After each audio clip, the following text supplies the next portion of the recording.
प्यारे मित्रों, बहुत बहुत स्वागत है आपका अनाहत योग के इस सत्र में। आज एक अनूठा प्रयोग करने जा रहे हैं। तिब्बतन सिंगिंग बाउल अपने आप में एक बहुत बड़ा रहस्य है, बहुत अनूठा रहस्य है। तिब्बत यह देश है तो बहुत छोटा, लेकिन इस देश की जो आध्यात्मिक कीर्ति है वो बहुत महान है। कई सारे देश है इस दुनिया में। भारत है, अमेरिका है, चाइना है, रशिया है, मंगोलिया है, श्रीलंका है, पाकिस्तान है, कई सारे देश है। लेकिन इन देश से अगर तिब्बत को अगर हम सामने रखें तो अगर 100 लोग तिब्बत में रहते हैं तो उसमें से कम 80 संत है। बाकी सारे देशों में 50-50% का भी रेशो नहीं है, 60-40 का भी रेशो नहीं है। लेकिन तिब्बत में अगर आप देखोगे तो 80% लोग संत है, 80% लोग सन्यासी है, साधक है, परम ज्ञान के उस मार्ग पर चलते आ रहे हैं। तिब्बत के इन सन्यासियों ने जो खोज अध्यात्म में की है और ऐसे ऐसे साधन उन्होंने तैयार किए हैं जो साधना के लिए, समाधि के लिए बहुत बहुत उपयोगी है। अमेरिका ने अणुबॉम्ब बनाए, मिसाइल बनाए, वैसे तिब्बत ने ऐसे ऐसे साधन बनाए जिससे शांति की, प्रेम की यात्रा बहुत सुलभ हो, अध्यात्म की यात्रा बहुत सुलभ हो। जी हाँ दोस्तों, आज हम बात करेंगे सिंगिंग बाउल के बारे में। सिंगिंग बाउल अपने आप में एक अनूठा रहस्य रखते हैं। इस बाउल से जो मीठी आवाज़ उत्पन्न होती है वह ओंकार के बिल्कुल करीब है। सिंगिंग बाउल से जो आवाज़ उत्पन्न होती है वह ओंकार के बिल्कुल करीब है। आज हम जानेंगे कि ध्वनि का रहस्य क्या है। ध्वनि का हमारे शरीर पर, हमारे मन पर, हमारी आत्मा पर तक असर होता है। आपको एक बात कह दूं कि हमारे शरीर में लगभग 70% पानी है और ध्वनि का पानी पर एक गहरा असर होता है। हमारी भावनाओं पर भी गहरा असर होता है। 2 रेलगाड़ियाँ अगर एक आसपास रखें और एक रेलगाड़ी को अगर हम शुरू करें उसका इंजन और उसको तेज़ी से किसी ऐसे रेलगाड़ी के नज़दीक से चलाए तो दूसरी रेलगाड़ी भी प्रतिध्वनि और रेजोनेंस जो है उसका हम सुन पाते हैं। 2 रेलगाड़ियों के बीच में जैसे 2 ध्वनि हम सुन पाते हैं, एक रेलगाड़ी शुरू है और दूसरी वही आवाज़ उत्पन्न करती है जैसे उसका इंजन स्टार्ट हुआ हो। 2 वाद्य है, एक सितार का वाद्य है या तानपुरा है और 2-3 तानपुरे, 2-3 सितार के वाद्य, तंतु वाद्य अगर हम रखें, एक वाद्य को ठीक से बजाए तो दूसरे वाद्य उसे प्रतिध्वनि करते हैं, रेजोनेंस उसमें से आता है और दूसरे वाद्य भी बजते हैं। और एक उदाहरण आपको दूं ध्वनि का, कैसे शरीर के ऊपर, हमारे मन के ऊपर गहरा असर होता है। सैनिक होते हैं, सैनिक अलग अलग यूनिट में काम करते हैं। जो सैनिक जिस इलाके से होता है वह उसी ग्रुप में उसका सिलेक्शन होता है, उसकी नियुक्ति होती है और जब भी लड़ाई करनी होती हो तो उन्हें उनका नारा दिया जाता है। अगर बिहार से कोई है तो उनका नारा अलग है, पंजाब से कोई है तो उनका नारा अलग है। जिस क्षण में उस नारे को वो सुनते हैं तो एक अलग अलग अग्नि उनमें पैदा होती है और वह तट कर खड़े हो जाते हैं।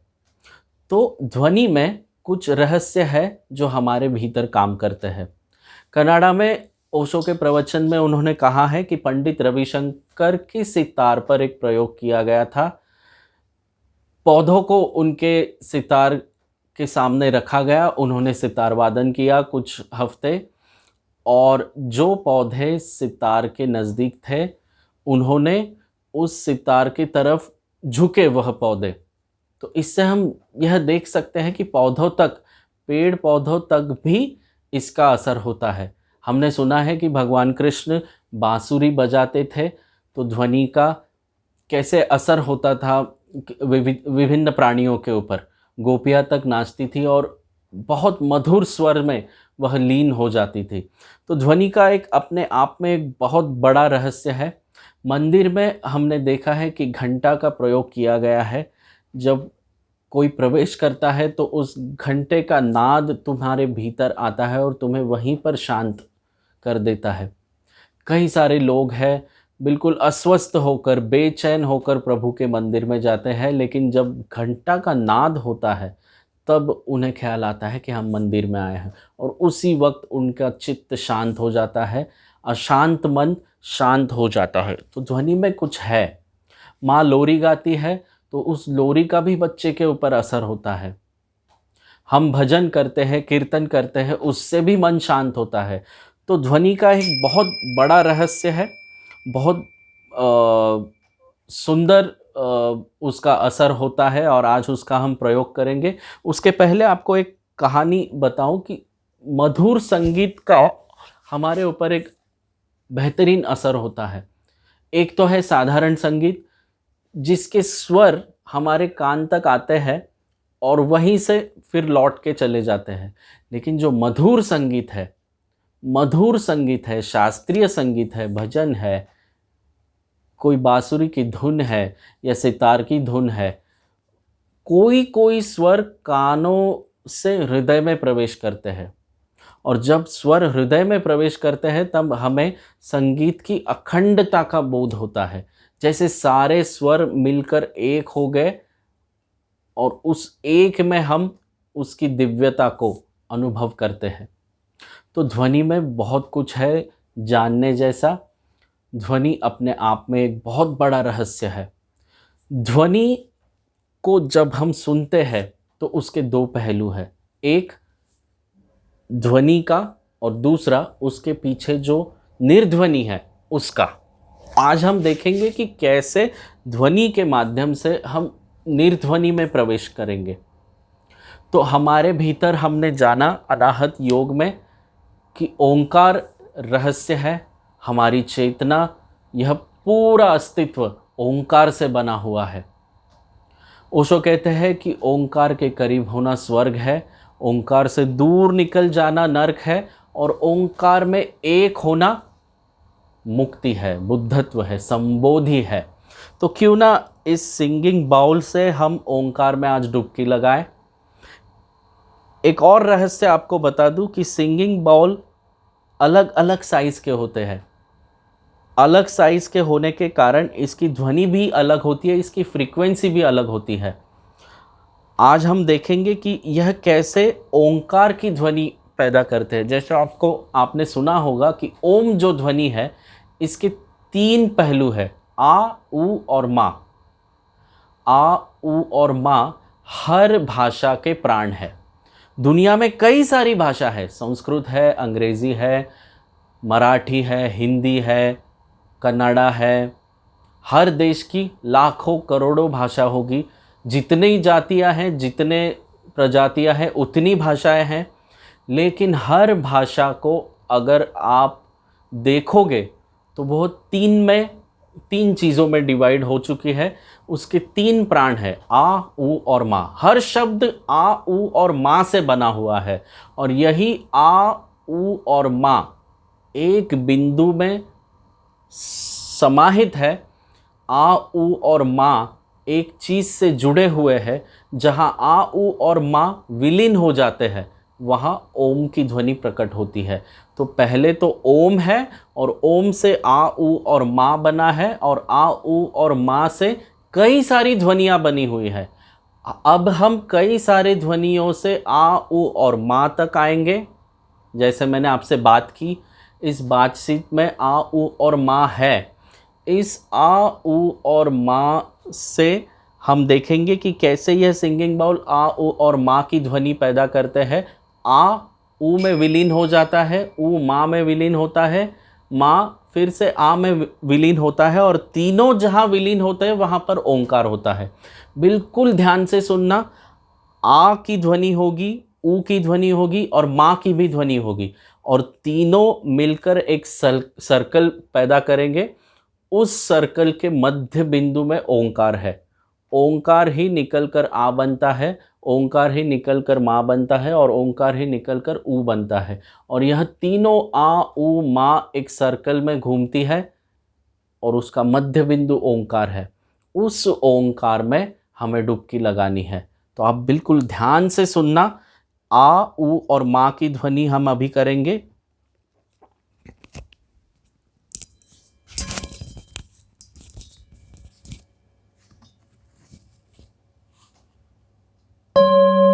आ की ध्वनि, ऊ और माँ। अब धीरे धीरे इस प्रयोग को मैं करता जाऊंगा, सिंगिंग बाउल बजेंगे, आ ऊ और माँ का एक सर्कल होगा, एक वर्तुल होगा, और आ ऊ और माँ तीनों में, तीनों एक साथ एक वर्तुल में बनकर परिधि पर जाकर ओंकार की ध्वनि में प्रवेश करेंगे।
भीतर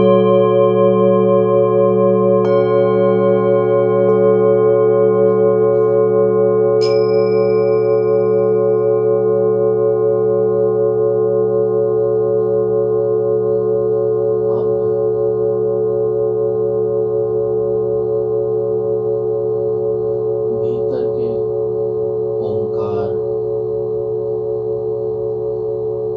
की ध्वनि में, परम ध्वनि में डूबेंगे।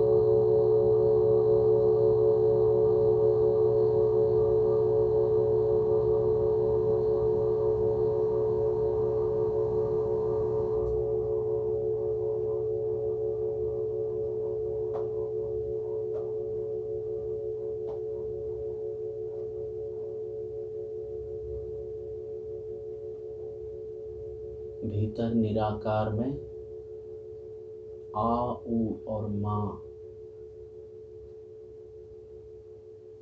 की प्रतिध्वनि, ओंकार का एब्सेंस। सिंगिंग बाउल की तरफ से जो ओंकार का नाद हो रहा था, भीतर बिल्कुल उसका एब्सेंस सुनाई दे रहा है। उसकी अनुपस्थिति को महसूस करते करते ओंकार की निर्ध्वनि में प्रवेश करें।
इस ध्यान सत्र को यही विराम देते हैं। यथासंभव इस विधि को आप कभी भी कर सकते हैं। हरि ओम तत्सत।